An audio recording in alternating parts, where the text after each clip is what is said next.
দর্শকরা, আজ আপনাদের জন্য একটা জরুরি বার্তা নিয়ে এসেছি। এই বার্তা আমাদের সবার জন্য জরুরি। আমাদের ন্যায় পাওয়ার অধিকার।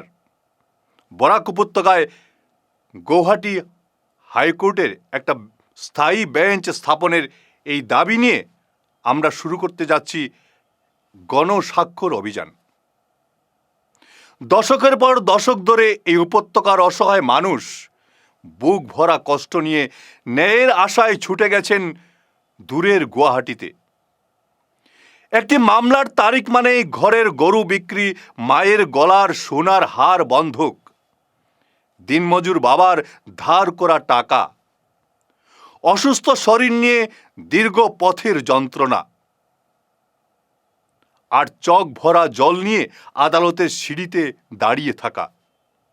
কত মা অপেক্ষা করতে করতে ছেলের ফেরার পথ চেয়ে থেকেছেন।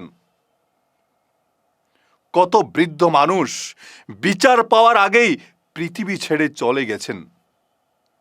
কত গরিব মানুষ শুধু টাকার অভাবে উচ্চ আদালতের দরজায় পৌঁছতেই পারেননি।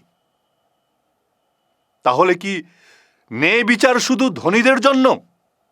বরাকের মানুষ কি এই দেশের নাগরিক নয়? আমাদের চোখের জল কি কেউ দেখে না? এই বুক ফাটা আর্তনাদ নিয়েই আগামী 30শে মে শনিবার থেকে শুরু হতে চলেছে এক ঐতিহাসিক গণ আন্দোলন। High court bench demand implementation committee Cachar জেলা ইউনিট শিলচরের উদ্যোগে অনুষ্ঠিত হবে বিশাল গণস্বাক্ষর অভিযান। এই গণস্বাক্ষর অভিযানে আপনারা সবাই সামিল হয়ে নিজেদের ন্যায় অধিকার সাব্যস্ত করুন এবং সবাই এগিয়ে আসুন বরাক উপত্যকায় গৌহাটি হাইকোর্টের একটা স্থায়ী বেঞ্চ স্থাপনের এই দাবি নিয়ে। ধন্যবাদ।